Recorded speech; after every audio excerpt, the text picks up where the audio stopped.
Welcome to Let the Boys Kiss, the creation of queer ships, where we ask the question, is it queer baiting, queer coding, or queer canon? This week, we'll be discussing Loki and Mobius from the Disney Plus series, Loki.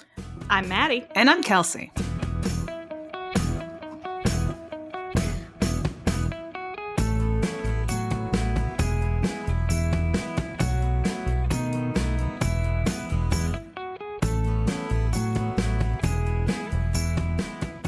All right. This week, we have something untraditional. Some plugs at the top. Yeah, doing something new.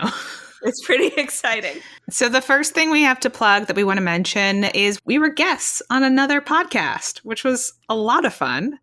It was delightful. That's never happened for us before. Clara Cook from the Tales We Tell podcast invited us on for an episode, and we were thrilled to go. And we talked quite a bit about what we've learned doing this podcast, but just about fandom in general. So that came out probably a little over a month ago now at the time that we're releasing this episode, but it should still be there because it's the internet. Things are up. I'm sure it hasn't gone away. So Google that. If you want to scroll back, we have tweeted it and tumbled it and whatever, but also Google exists. So yes, The Tales We Tell is the name of the podcast. And the whole podcast is a lot of fun. So check it out. Get into it. And thanks again for having us, Clara. And while we're mentioning podcasts, we also thought it might be a good time for us to remind you or tell people who didn't know for the first time that this is not our only podcast. We now have a second podcast called The Oscars Got It Wrong, where we discuss from a random year all of the Best Picture nominees from the Oscars and determine whether or not the Oscars got it wrong. It's really all there in the title. Yes. So if you somehow miss our voices in between these episodes now, you can listen to that. If that's possible. If you just can't get enough of the sound of us talking, we'd have a second podcast and we would love you all to join us over there. It's a lot of fun. We're exploring the Oscars and learning so many things we didn't know about movies we hadn't seen. Indeed. But Maddie, what are we talking about on this episode of this podcast? Well, as I mentioned at the top, we're talking about Loki and Mobius from the Disney Plus series Loki. Obviously, Loki exists in many other films of the MCU, but Mobius is a new character to the series. So we'll be talking a little bit about Loki and his sexuality in canon, but also about the ship between the two of them. So who are Loki and Mobius? Well, Loki is a god. He's an Asgardian Norse god. And Mobius is a time cop. That's kind of their deals. So we've both seen all of the episodes we'll be talking about because it is just a 6-episode season 1 of Loki. It was not that demanding. So I guess the thing to start with is Loki generally and his sexuality and how people have thought of that over the course of the MCU, but also kind of over the course of Loki's existence as a Norse god figure. Yeah. His sexuality has been, for pretty much all time, a matter of conversation because he is a sort of shape-shifting, fluid spirit creature. Was your use of the phrase for all time a Loki series joke? It was not, unless it was, subliminal. For all time, always. Yes. I wasn't thinking of it. Yeah, so we thought in the conversation of okay, why do people ship Loki and Mobius? The place to start is Loki's now canonical bisexuality. So in the Loki series, Loki is having a conversation with this other character in the show, Sylvie, who is a variant of Loki. So she is Loki. She is Loki, but if Loki were a woman. Yes. And she says to our Loki, Tom Hiddleston Loki, what about you? You're a prince. Must have been some would-be princesses or perhaps another prince. And Loki says, a bit of both. I suspect the same as you, but nothing ever real. That's what Sylvie says. So that is the full content of Loki's bisexuality within Loki. He says it. Correct. He says it. It's canon. It's all there on screen. But then he goes on to have kind of romantic relationship with Sylvie, the variant of himself over the course of the show. Yes. But okay, so we have that. Why are people shipping him with Mobius? What is our evidence within the series? Well, I think there are probably multiple things going on. Obviously, people had been promised queer canon Loki even before this show had come out. So people were ready for it. And then also Loki and Mobius are presented as another set of sort of bickery white guys with a lot of chemistry on screen. And so it's just happened as it always happens. So to go through the sort of arc of their characters and the moments that people most ship, they kind of don't get along at first. It's not really like an enemies sort of situation because Loki is prickly, as Loki is always prickly, and he has been taken to this place that he didn't even know existed, the TVA, and he's outside of time. He's learning a lot of new things. He's a prisoner of this place. He's not having a great time. But Mobius is there, and he's kind of like a Loki scholar because he's a cop and he's working on a case about this other Loki variant. So he knows pretty much everything there is to know about Loki. And so there's a little bit of a like, it's kind of cool to be meeting you. Like, I've heard so much about you and now here you are kind of moments. So yeah, there is bickering, but also some interesting connection over the course of the first episode. But it's not until, well, actually, first talk about the Pompeii scene because I'm delighted by that. Oh yeah. So as I was going through and rewatching Loki, trying to get a sense of their dynamic, you know, first being like, okay, is it a little bit enemies to lovers? And maybe it's not quite that. But Loki is also as they're going through the series, trying to get Mobius to loosen up. He's a very buttoned down bureaucrat. He dreams of owning a jet ski, but he'll probably never do it because, you know, that's a little too zany for Mobius. And so there's a scene in the show where they're trying to figure out where this other Loki is because that Loki has been causing problems. And to prove a point, they go back to Pompeii right before Mount Vesuvius erupts to show that, like, if we create disturbances here, will it have an impact on the timeline? And no. And so Mobius wants Loki to do, like, quiet, minor things to disrupt the timeline, like make bird noises. Making bird calls is hilarious. And Loki's just running wild. He's yelling at everyone. He's throwing lettuce and releasing goats. And I had this thought of, like, maybe this is their dynamic. Is Loki Mobius's manic pixie dream girl?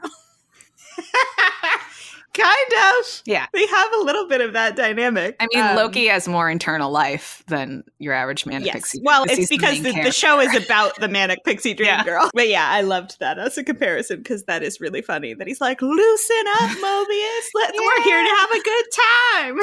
Don't be such a sad sack.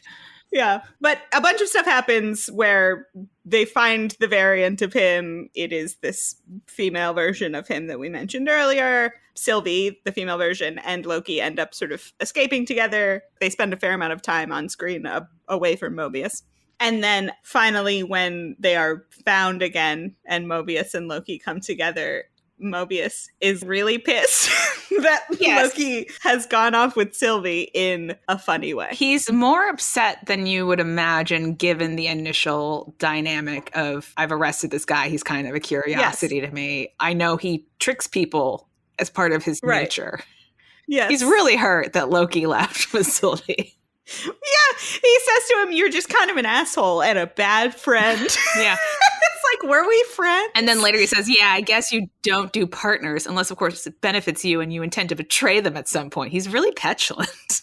He is. And then he gets even more so when he realizes that Loki really cares about Sylvie, which is like a new thing for Loki. And he starts to freak out about Loki having feelings for Sylvie. He's talking about how he ran off and now he cares about this girl because he has some sick, twisted, romantic relationship with her. And he says, this could break reality. It's breaking my reality right now. What an incredible seismic narcissist. You fell for yourself. Yes, and he also keeps dismissively calling Sylvie Loki's girlfriend. He's like, oh, your girlfriend?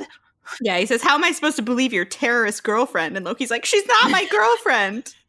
Whatever you want to call her, your female self that you have some kind of demented crush on. Yeah, it's really intense. It's really intense if they're not falling in love. It's always the issue. But eventually Mobius comes around to the fact that, Loki and Sylvie know that what's really going on here is bad business because, spoiler alert, the oppressive bureaucracy is not on the up and up. What a shock. And so when Loki's trying to get Mobius on board with a plan to take down the TVA, Mobius says, you expect me to trust the word of two Lokis? And Loki says, how about the word of a friend? Delightful echoes of Lord of the Rings. Yeah. And then the two of them do this team up. We're going to go off and fix this thing. But before they're able to take down the bureaucracy, Mobius gets what they call pruned in the show. So he basically gets incinerated. Yeah, they touch you with the glowing end of a stick and you sort of like turn into a bunch of light and disappear. Yeah. So the implication is that you're getting killed. And Loki has tears in his eyes when Mobius gets pruned. He definitely does. It's an emotional reaction. But then, luckily, it turns out getting pruned doesn't mean getting killed. It just means getting sent to this place at the end of time where they send all the stuff that they prune from the timelines. So they do end up reuniting in kind of a weird moment. Yeah. It's a very difficult place to survive. There's like a cloud monster that eats everything that gets sent in. So Sylvie is pruned herself. Loki is there. He got pruned. Mobius is there, but we don't know that yet. Mobius finds Sylvie, picks her up in a car somehow. And then when Sylvie and Mobius find our Loki, Loki doesn't like super acknowledge Mobius. Yeah, it sort of plays out in an interesting way where she's gotten out of the car, so he can see her, but he can't see Mobius. So he's like running across a field like, oh my God, Sylvie's here. And they have their big reunion moment. And then Mobius also gets out of the car. And I think Loki literally just goes, Mobius! Yeah. And you're like, okay, cool. Happy to see you too, I guess. Yes. And so then they regroup and they're planning how they're going to get past the cloud monster. And Mobius is hanging out with the other Lokis that are... There's a bunch of Loki variants in this place at the end of the world. And Loki is out with Sylvie on the grass. And at one point, Sylvie says to Loki about Mobius, he cares about you. And Loki, well, he sort of awkwardly is like, it's cold out here. Yeah. He's like, I don't know how to process that emotionally. I'm just going to move on. Interesting. Yeah, it's kind of a fascinating moment. And then as they sort of break apart to go off to each do their own parts of the mission that is going to hopefully fix things, Sylvie and Loki break off from Mobius because Mobius is going to go back to the TVA. Mobius goes for like a goodbye handshake with Loki, and Loki grabs him for a hug and says, thank you, my friend. And Mobius looks over at Sylvie and whispers to her, you're my favorite. Sure she is, buddy. And then sort of the last beat is at the end of the show. Basically, they fucked up the timeline is what happens at the end of Loki. So Loki goes back to the TVA where Mobius works. And Mobius doesn't know who he is because he's entered a different timeline, presumably. They don't explain why this has happened, but he runs over to Mobius and he's like, oh my God, we fucked everything up. We killed the guy and everything's messed up now. And like, blah, blah, blah, blah, blah. And Mobius is like, slow down. Yeah. Do you work here? Who are you? Are you And then it's like, oh no, he doesn't know me anymore. That sad. Kind of moment. It is sad. Okay, so that's the arc of them in season 1, at least. Yes. There is going to be a season 2 of Loki. Who knows when? I think next summer. Okay, great. And potentially more will happen with them. Who's to say? No one knows what it's going to be. Well, I think the writers should know something at this point, but maybe. We'll see. It's hard for us to say. We don't know what's going on with Kang. Nope. We know we like Jonathan Majors. That's as much as we know. That. I also like Owen Wilson. Sure. You like Tom Hiddleston? Yeah, he's all right. Okay. I don't have a problem with him. I did tell you before, though, I found on rewatch that the parts that didn't have Owen Wilson were like dragging a little bit for me. I was like, when is Owen Wilson coming back? That's all wrapped up in the Sylvie of it all, too. Yeah, we'll talk a little bit more about the Sylvie thing coming up because it's fascinating. So should we get into some quotes from our various... Yeah. We only have quotes from Tom Hiddleston. I didn't find Owen Wilson talking about this at all. Every quote from him was like, Marvel's really something, huh? Like he didn't know anything about it before he joined up. So yeah, here's Tom Hiddleston talking about Loki's queer identity, not anything to do with Mobius. So he said, I've always been aware of it. I see it as my responsibility as somebody who's able to portray this character at this time that I honor the aspects of the character which are there in canon. It was important to Kate Herron, the director of the series, and important to Michael Waldron, the head writer. The whole point of Loki is that Loki is a trickster and crosses boundaries and can represent many different shapes. I was really pleased that we got to touch on that in this series. And I do believe from the context of when I heard this, that end part, he's talking about Loki in the show, but also just Loki as a Norse god when he starts to talk about the whole point of Loki is he's a trickster. Yes. Getting a little bit more into the Loki-Mobius dynamic, we do have a couple of things from Tom Hiddleston. The first is, I think, a moment we didn't mention. Yeah, but a moment that I love Yes. from the first episode. It's interesting because, as we mentioned, part of the dynamic is Loki being like, I don't want to be here. I don't like you. I don't like any of this. And Mobius just sort of being like, you're interesting. This is fun. And so there's a part where Loki's being his normal prickly self, and he tends to talk in metaphors. And so Mobius is like, strong metaphor guy. Like, I like it. It makes you seem smart. And Loki says, I am smart. And Mobius goes, I know. It really throws Loki off. He's like, oh, I don't know what to say to that. Yeah, like nobody ever acknowledged I was smart before. I don't know what to do with this. So Tom Hiddleston about that moment says, it's really destabilizing for Loki because no one's ever said that. And Loki finds himself in the presence of someone who's confronting him with who he is or who he might be, seemingly without judgment, without any particular take or castigation or punishment. And that's so unusual for Loki. I think he's used to people punishing him and condemning him and judging him. And here's this very even-tempered man agreeing with him, and it's really new. It's a really new feeling for Loki. It challenges Loki's first instinct to be resistant. Loki's so provocative. He's so constantly resistant.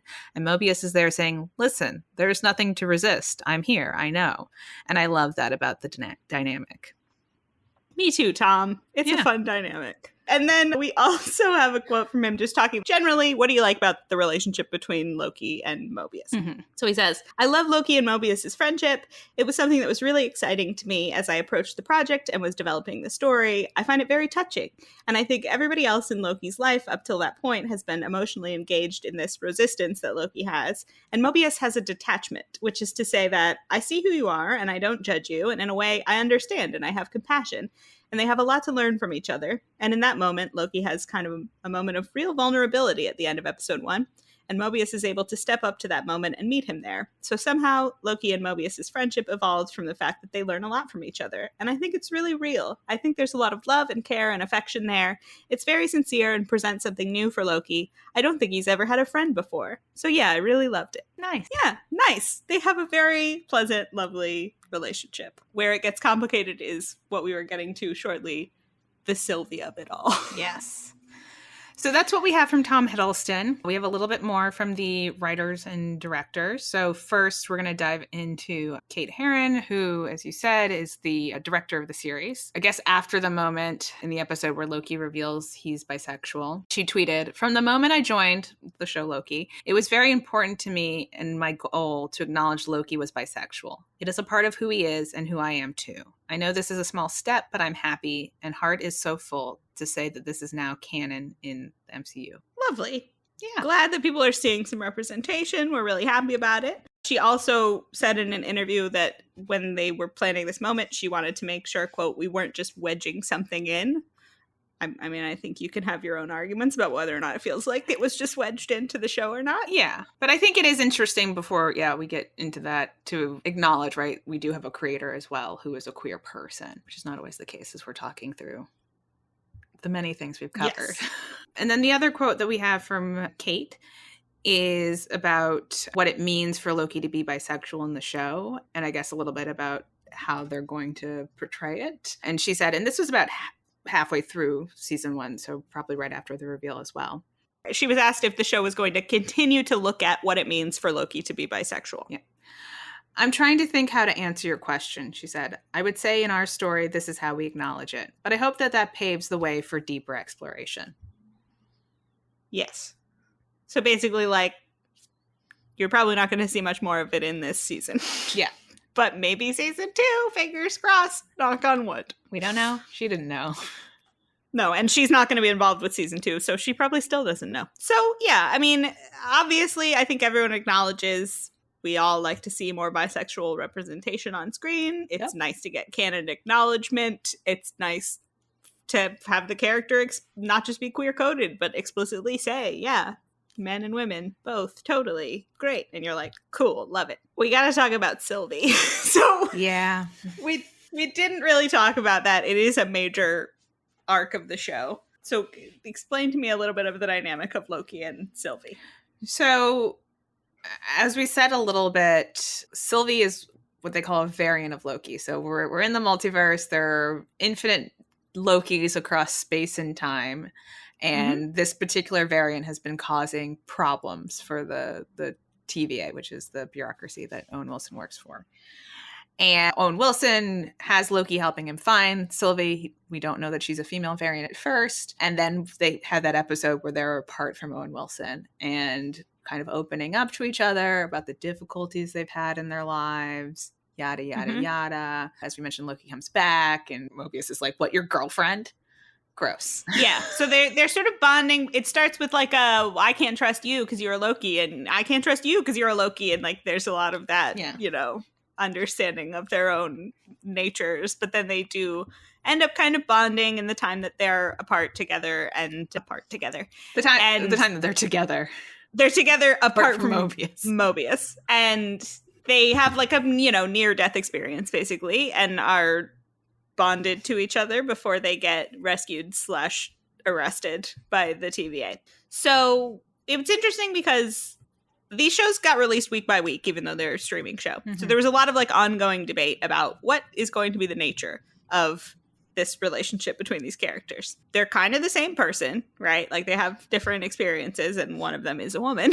Yes. But they're kind of the same person. So the way that people have read that definitely varied. So there were questions of like, is this going to be romantic? Is this going to be platonic? Are they friends? Are they brother-sister? Are they in love? What's going on with them? So even in show, when we see Mobius being like, gross, you have feelings for her? That's nasty.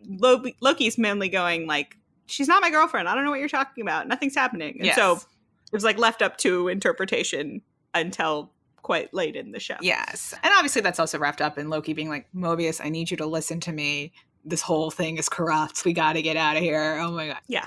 So yeah, once they reconnect in the prune world, I don't know what to call it. Let's call it the prune world. In prune world. We can call it the end of time, I guess. Sure. That place they all go when they're pruned, right? Loki has met a bunch of other Lokis. So he's met a child Loki, an old man Loki, a black Loki, an alligator Loki. So many Lokis. And he and Sylvie go off together to find the person at the end of time. He who remains, Jonathan Majors. Yes. He's great.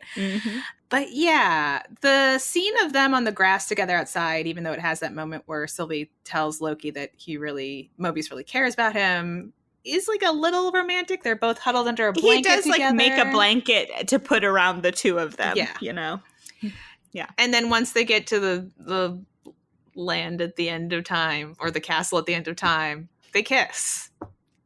Yeah, but even that is kind of a strange, not straightforward moment. There's a lot going on in it because they've gotten to a place at the end where they had planned to just come here and kill whoever was responsible for making this happen. But then that guy starts to talk to them and explain what has gone on and basically tell them, like, if you kill me, it will get way worse. Like, here are your options. You can take over my job and do exactly what I do, which you hate, or you can kill me and it's all going to happen again because the infinite versions of me that made this happen in the first place are all going to reemerge and have the same war that we had before. And it's all going to be a lot of suffering in the interim. Yes. And so Loki is listening to this and thinking, like, maybe we should think about this for a minute. I mean, it's worth a conversation, at least. And Sylvie thinks that he has just returned to his original desire to be in charge, which was usually Loki's, driver. He's got a glorious and purpose. She also is sort of like blinded by her own glorious purpose, which is just to kill this guy. So they come to a disagreement. He's like, can't we talk about it? She's like, no, we can't talk about it. We're going to kill this guy. And so she kisses him and sends him back to the TVA. And the kiss is kind of like a goodbye. Yes. So you're like, I guess if you were reading this as platonic, which probably lots of people were, you're sort of like, interesting. Unusual. What's with the kiss going on here? So I guess let's just dive in. I get a peek at what the creators were thinking all along in this process of making these to have what becomes basically canonically romantic story. Yes. So starting again with Kate Herron, the director. And I believe this quote is just from that first episode when it's just like Loki and Sylvie together and they're becoming friends. They're having a lot of conversations about each other and what their pasts were and getting to know each other. So it was sort of like, what is the point of this? Where are we headed with these two? So Kate Herron says, for me, it was just about it becoming a character study. Not necessarily romantic, but Loki doesn't have many friends, you know? He builds this friendship with Mobius across the second episode. It was really about crafting out characters that by the time they get to the city at the end of the show, they're going to work as a team. And they have to have gone on a journey, and maybe they'll be friends, we don't know. But at least they are at a point where, okay, I've got your back in this moment. Interesting. So I guess we don't really know.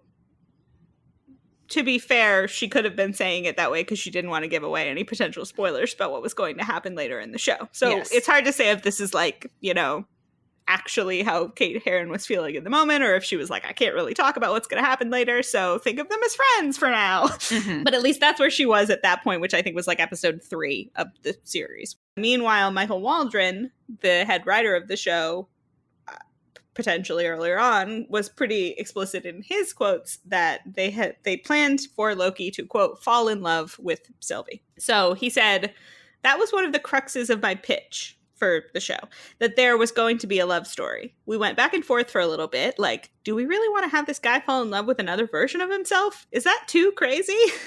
But in a series that, to me, is ultimately about self-love, self-reflection, and forgiving yourself, it just felt right that that would be Loki's first real love story. Okay. Interesting. How do you feel about it? The love story between Loki and Loki. I mean, I don't love it. Maybe we should do this last Kate Herron quote and then get into our feelings. So we have another quote from Kate Herron later in the release of the show. Likely after we had all seen the moment in the 6th episode. Yes. And she says, now, who's a better match for Loki than himself? The whole show is about identity. It's about him, and he is on a very different path, and he is on a different journey. He sees things in Sylvie that he is like, oh, I've been there. I know what you feel. But she's like, well, I don't feel that way. And I think that was the kind of fun thing about it. She is him, but she's not him. They've had such different life experiences. So just from an identity perspective, it was interesting to dig into that. And I guess I don't disagree with her that it is an interesting question of what makes a person a person. Yeah, I don't think we're opposed to him having, you know, any kind of relationship with his self. Yeah. But yes, the kiss. The kiss, the kiss, the kiss. The kiss, the kiss, the kiss. The problem, right, is they establish that Loki is bi. Mm-hmm. And then find, like, the one way for him to not have to kiss or be romantically involved with a man. Because all of the other versions of Loki we see. Yeah. Well, I guess if you accept the premise that he had to fall in love with a version of himself. That's true. In this season, which I don't know that I necessarily acknowledge that either. But given this exploration of himself, and if he were to fall in love with himself, why is it the one female version of him in a multiverse of Lokis? I'm assuming the alligator is also a male. I don't know that for sure. Oh, it could be female alligator Loki. That's true. People might have had even more of a problem if he fell in love with the alligator version of himself, though. I mean, that'd be pretty funny, honestly. But yeah, I mean, it's just sort of, it is a show about Loki, like, learning to accept and love himself, which is great. We all need that. Support it. I guess a good way to be like, oh, there is inherent value in Loki. Loki can be good, is to see another version of Loki outside of yourself that you appreciate and like and see great qualities in. And then you're like, oh, I might have those same qualities myself. This is great. Lokis are good. Right. You're like, cool. I understand that as a mechanism. Sure. But, like, why the kissing? That's the problem. Doesn't it cheapen that relationship? My favorite question. I think so. Yeah. I think it cheapens the relationship. Why'd you have to introduce kissing to it? Or have him also kiss Richard E. Grant. I would have loved him to kiss Richard E. Grant. I think we all would have been on board with that. Yeah. What if he decided that he'd gone from hating himself to loving himself so much that he was kissing all the Lokis? I mean, he just is like, this is what I do now. I love Lokis. I love me. Come here, you. I mean, me. That I might have been on board with. That sounds fun. So yeah, I mean, really, I guess what it is it's too literal. Like, if it's supposed to just be a metaphor about self-love and learning to love yourself, it's too literal. Mm-hmm. Like,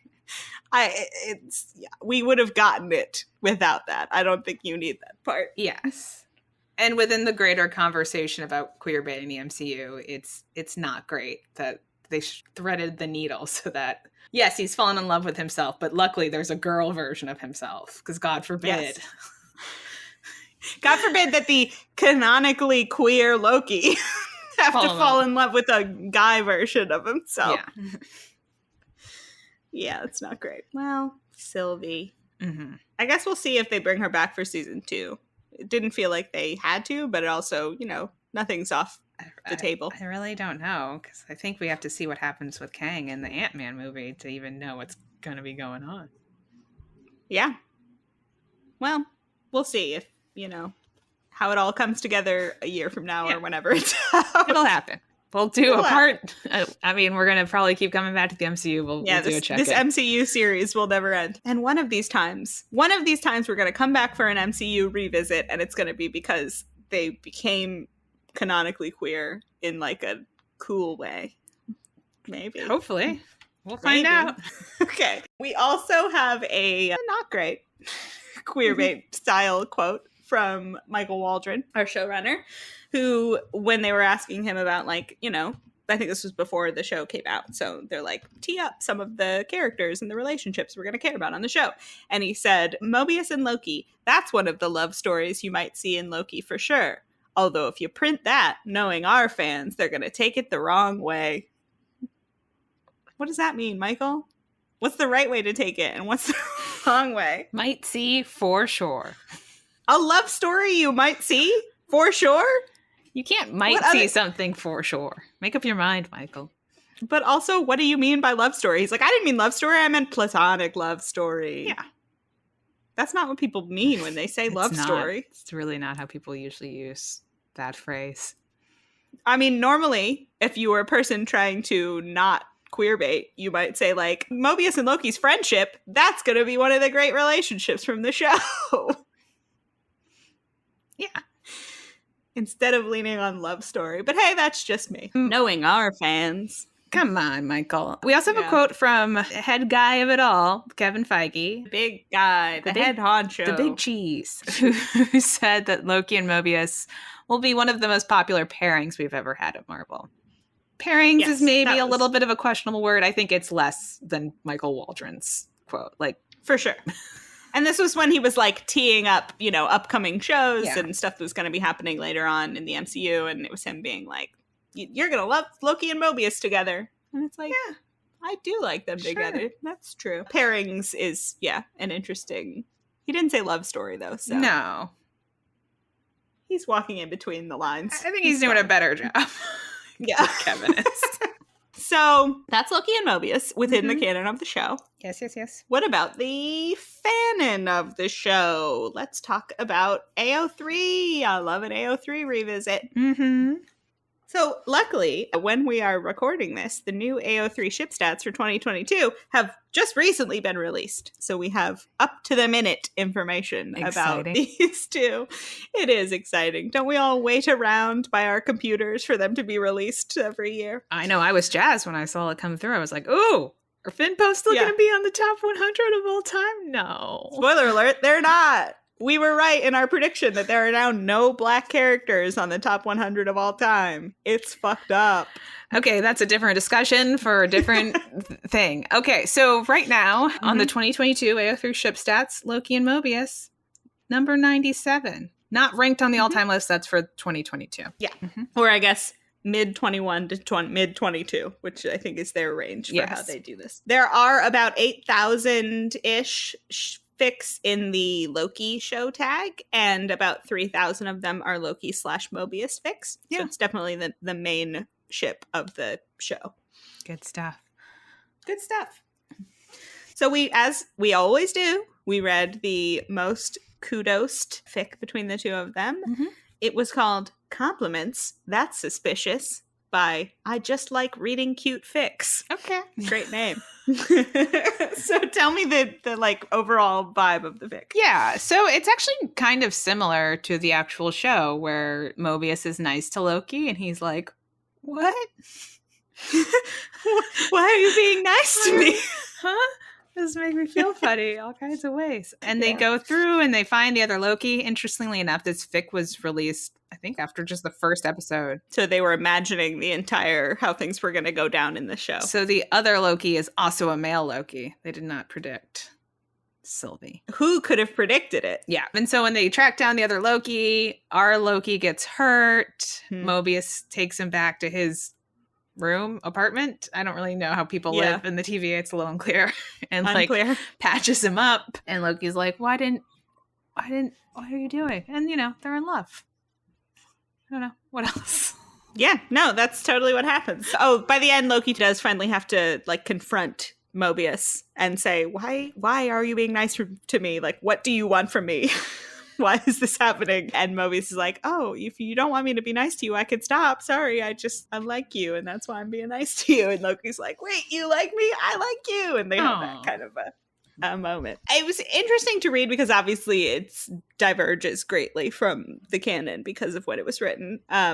It leans into the fact that Loki is actually a frost giant, which is something that is not explored a ton in MCU stuff. So that was kind of interesting. The premise is Odin's magic is what helps him to look humanoid and not like a frost giant. And so magic doesn't work in the TVA. That's a thing that has been explained in the show. And so Odin's magic probably starts to wear off a little bit. And Loki is starting to like show through as a frost giant, which was like, I thought that was kind of interesting because I have not seen that before. So yeah, I mean, it was just like Mobius is nice to Loki and Loki doesn't know how to handle it, which is true to canon. Yeah, it's kind of what the show is like. Great job. I just like reading cute fics. You got the whole dynamic. Yeah, I mean, that is like the most notable thing about at least the early days of the Loki-Mobius relationship, because Loki's there being like, I'm prickly, I don't have friends. And Mobius is like, I think you're cool. And Loki's like, what? Cool? Me? Okay. I mean, I think it's even in the first episode that he ends up acknowledging to Mobius that he just hurts people because he's like a weak, sad, lonely person who needs to hurt people so that other people will think that he's scary. And you're like, wow, we're really sharing. Yeah. I don't enjoy hurting people. Oh. That's what he says. Oh, he doesn't enjoy it. It is interesting how much of an effect it has when Mobius shows him his like future that he was supposed to live from the timeline, and he sees his that he was responsible for his mother's death, and he sees his death, and it's like it really fucks him up. Well, I mean, he is truly sad about his mom's death and like the actual timeline, so that checks out. But I think it does suck to be like, I thought I was the main character, and it's like, no, hon. No, you really weren't. But he's the main character in the show. He is. That's new. Now that he's outside of time. Yeah. So that's the fanfic. Now, we did say in our last episode that we would devote some of this episode to talking about queerbaiting in the MCU generally, more broadly. And also, like, have they made any progress, perhaps? Because we've been talking about queerbaiting in the MCU for quite some time at this point. Indeed. So I think it's important first to say that the discussion of queerbaiting in the MCU cannot be divorced from the discussion of queerbaiting in Disney broadly. Yes. As much as no piece of MCU fiction exists independent of the rest of the MCU, nothing that Disney is doing in the MCU exists independent of Disney. So I think some of the, discourse around what Disney's doing and the feelings around what Disney's doing is made more intense by the fact that, like, oh yeah, Disney's queerbaiting across many of their properties. All their platforms. And Disney it's basically a meme at this point, but Disney has become known for, in multiple of their properties, announcing that they're going to have a, quote, like, first gay character. Yes. In a new thing. And they've done this over and over, and it's like, guys, get excited. This movie's coming out. It's going to have our first on-screen gay character. And you're like, okay. And then you watch it, it's like, nothing. Yeah. They're almost exclusively blink and you miss it type scenes. Yes. So in terms of history of queerbaiting in the MCU, obviously we've talked about Steve and Bucky. extensively. If you haven't heard that episode, we had a great time. We did. We've talked about Sam and Bucky. Uh-huh. One pairing we haven't talked about, which maybe we should if we want to get more into Femslash. Yeah, I think we mentioned them in our Femslash episode, but what if we did an episode entirely about them? Let us know if you're interested in that. It's Captain Marvel and Maria Rambeau from the first Captain Marvel movie. Love them. So that's what came to mind for us of the big markers the main, of queer baity ships. Yeah. Yeah. And then we also wanted to talk a little bit about like, okay, so what has actual queer representation in the MCU looked like? Our first gay character in the MCU. God. Another classic Disney first gay character. Was the character that Joe Russo played in the support group in Avengers Endgame, where he just mentioned he went on a date with a guy and, you know. For the first time after his dead husband died. I think his dead husband died. Yeah. So we were like, okay, not great, guys. Yeah, it was met with a resounding, was that it? Kind of reaction. So then they sort of went along for a little while, promising it's happening, guys. Eventually there's going to be something. We're going to have queer representation eventually. Just keep watching. And so we got to Thor Ragnarok, directed by Taika Waititi, who, I mean, at this point in his career, has developed a bit of a reputation for making queer media. And there was talk about Valkyrie, who in the comics is canonically bisexual, who is going to be in this film. And there was a lot of like, maybe it'll happen. Maybe we'll see some stuff on screen that'll be real gay and everyone will have a good time. And so that didn't really happen with Thor Ragnarok, but then we found out that they had shot what was supposed to be a canonically queer scene for the film that ended up getting cut. And it's interesting to hear Taika describe why this film got cut. So the scene got cut. Right. They didn't cut the film.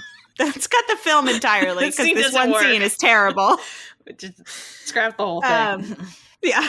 So he said the scene showed a woman leaving Valkyrie's apartment, like, you know, and presumably in the morning after they had had a one-night stand or whatever. Yeah. But he said that it was too vague. He said it ended up on the cutting room floor because people were just so confused. He said it should have been more explicit and that, quote, we should have just had her come out and kiss her. And you're like, yeah, if people were confused about what the scene was, that probably would have helped. Yes. But nonetheless, it did not end up in the film, so we kept moving along. And then we get to the Eternals, and this is honest to goodness queer canon. So yeah. Tons of characters in the Eternals. One of the characters... So many characters. Phastos, played by Brian Tyree Henry. Yep. And the movie's very complicated, but basically the Eternals had been on Earth for thousands upon thousands of years. Eventually they stop doing what they're supposed to be doing and go off and just sort of live their lives. In the present, Phastos has a husband, very explicitly, and they have a child together, and they have a discussion about how they're going to move forward. They kiss. Like, none of the arguments we've heard about people being like, but are they really gay? Yeah, I was saying to you earlier, it checks all the boxes of when people are like, but is it actually canon? Are they married? Do they kiss? You're like, yeah. But somebody somewhere was like, we want you to be sure this is a gay couple. So that's canon. It's just canon. Even that is just a short scene in a much larger movie. Right. It's not really crucial to the plot necessarily. It kind of is. It's crucial to his character. Like, it's not essential. The issue with the Eternals broadly is there's just so many characters. There's not enough attention paid to anything really in the film. We can't get into the Eternals. No. But anyway, it's canonical queer representation, but again, like, it's not the main focus. Really what I think people want is a gay rom-com, which, to be fair, I would love. Yes. I think, we're going to talk through a couple of remaining examples. I think the issue is we're not seeing, like, people fall in love who are queer, right? You want to have that whole journey of a story. Oh, I have the anticipation, and are they going to kiss, and are they going to fall in love, and all that stuff. And so just having this be an established relationship is not, from a story perspective, what people want. But from a representation perspective, and I think that the actor, particularly the actor who plays Phastos' husband, said it was really important to him to be in this film, and like, a lot of people are going to see it. And again, there's no question. These are two men in a romantic relationship together. And two men of color, too, which is really nice. Absolutely. So the next example is in Doctor Strange and the Multiverse of Madness. That movie introduces a character named America Chavez, who I believe in the comics is also canonically queer, but at least in the movie, she has two moms. And so there's a flashback scene where she talks about what happened with her and her two moms. And there is the implication she might be queer as well because she's wearing a rainbow pin throughout. That's very weak. That is incredibly weak, especially when you have two moms, because it would be a really normal thing for you to do, to wear a rainbow pin. But the two moms. Yeah, that's 100% canon. And where this becomes interesting is, we didn't explicitly say this, but part of the Disney issue with queer representation across all of their many properties has been because various other countries that they want to be able to play those movies in will not show the movies if they have queer characters in them. So it seems like historically, mostly what Disney had done was just not have queer characters, which really solves the problem for you. And then there was sort of like a middle period where if they did have a queer character, it would be in like a scene that you could cut out. And then when you played that movie somewhere else, you would just remove that scene from the cut that played there, which also people didn't love, understandably. And so what's interesting about this Doctor Strange thing with her and the two moms is a few different film boards of other countries reviewed the movie and asked Disney to cut out that scene, and Disney refused. Yeah. Which is cool. So the movie ended up not showing in various countries that had a problem with the two moms scene, which is potentially progress for Disney. It's certainly progress. Is it good enough? I'm not answering that question, but it's progress. Yeah, we like progress. Yes. Now, I don't know if this is progress or a step backwards or what. I don't know what to think about Thor, Love and Thunder. Right, which we should say neither of us have seen. Yes. So again, as we mentioned with Thor Ragnarok, people were psyched about Taika. People were psyched about the canonically in comic books bisexual Valkyrie and the potential for representation there. I think that was sort of compounded with this next Thor movie that Taika was directing, and they'd been talking up for a while. And Tessa Thompson, who plays Valkyrie and who is queer in real life, a few years before this movie came out, when asked about what was going to happen with her character in the next Thor, she said, first of all, as a new king, she needs to find her queen. So that will be the first order of business. So like, for some time, people have been getting real psyched about how potentially queer this new Thor movie was going to be. And then in the lead up to its release, they were at another event where I think Taika was asked how gay is the movie. And he was like, well, tell him, Natalie Portman. And Natalie Portman was like, it's so gay.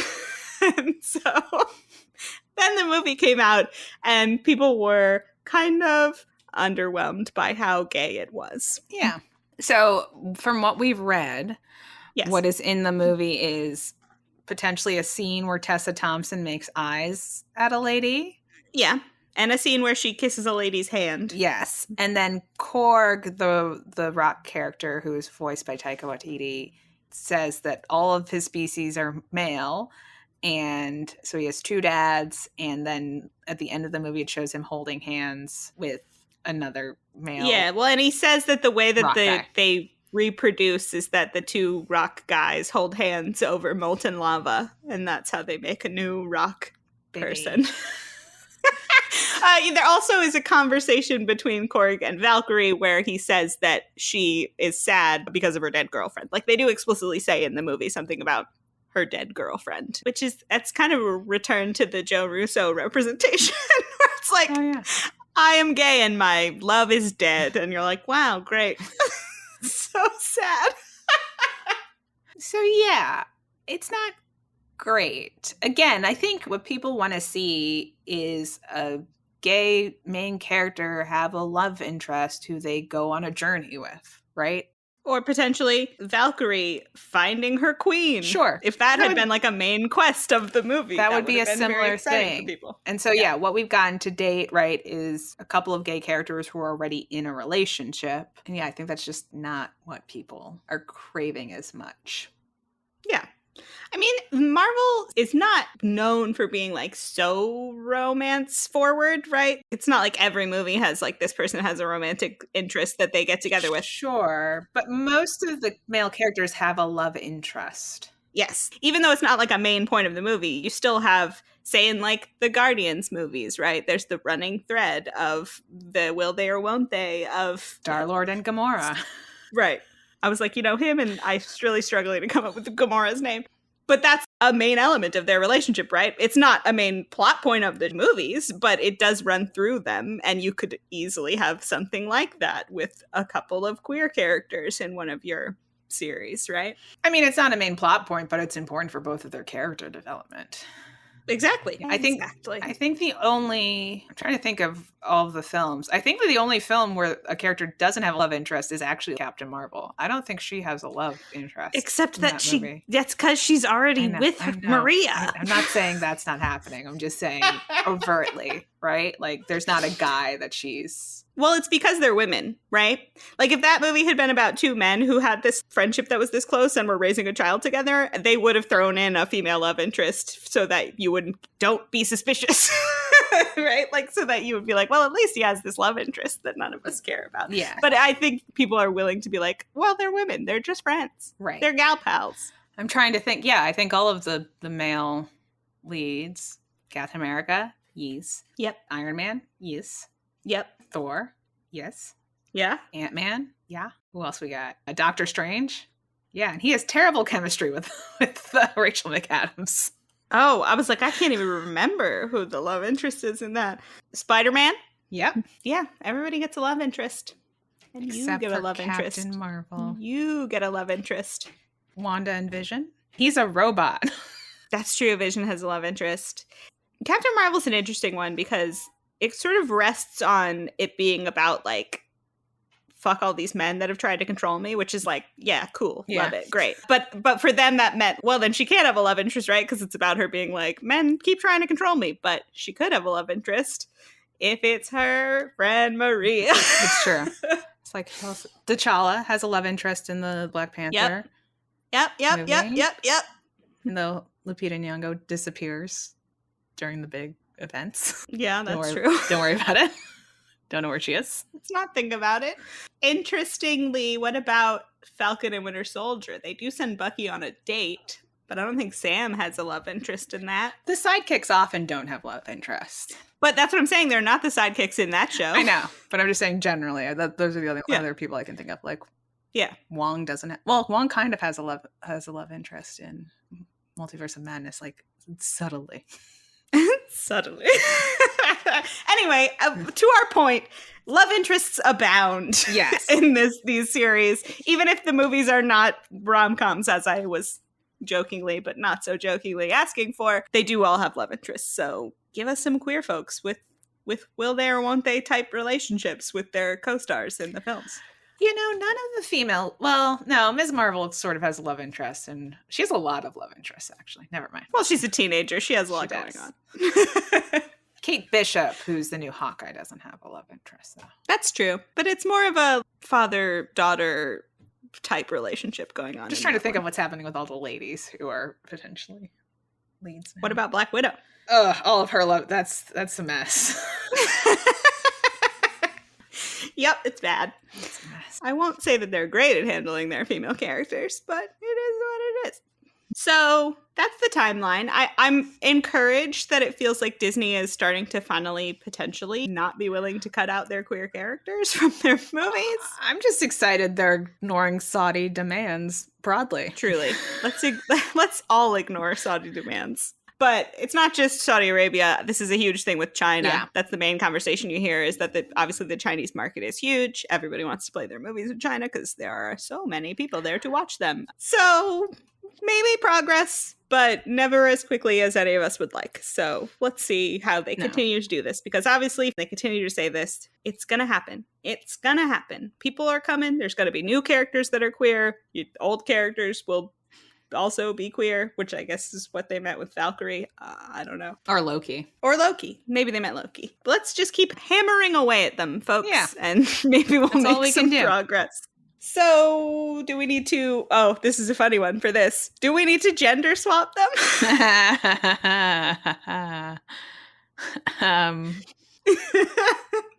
Loki and Mobius? It would be Loki and Mobius is the thing. I mean, yeah, I guess we can.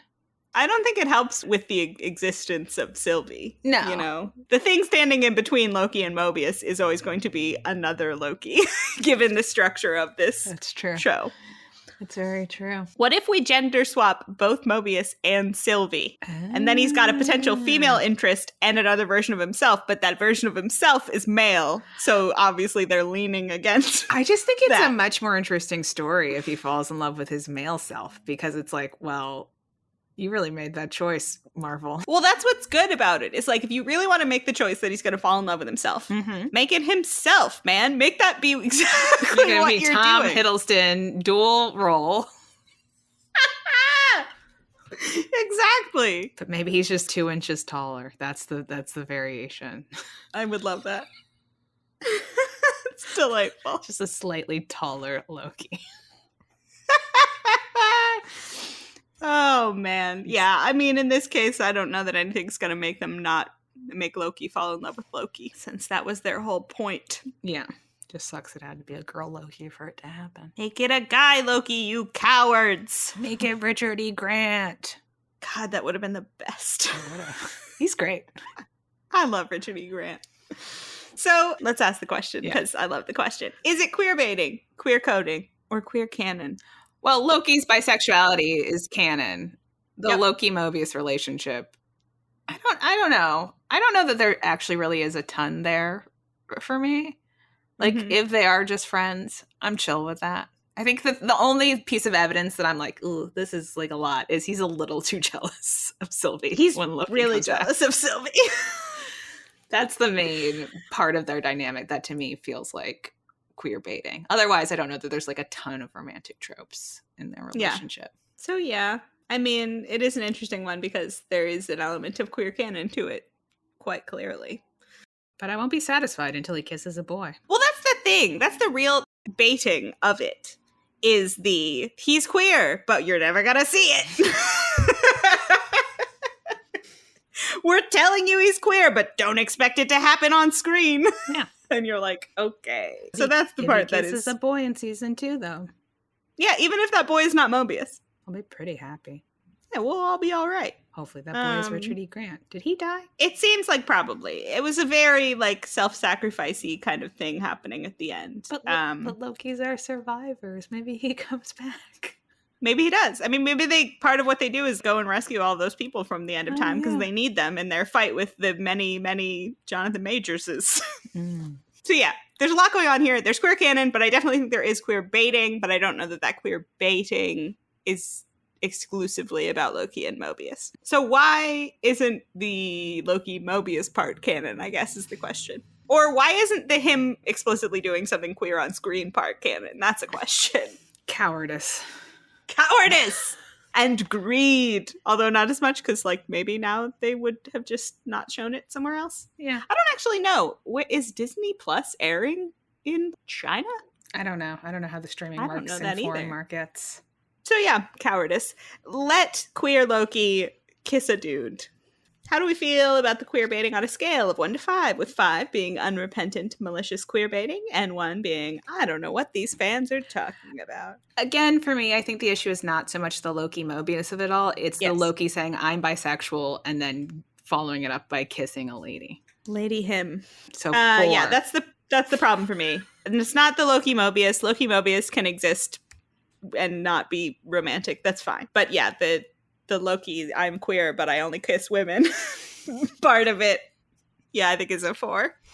Oh boy, Loki. I can't wait to see if they do something good or bad in season 2 in reaction to everyone's reaction. We will find out, presumably. What if they introduce more women for him to kiss? No!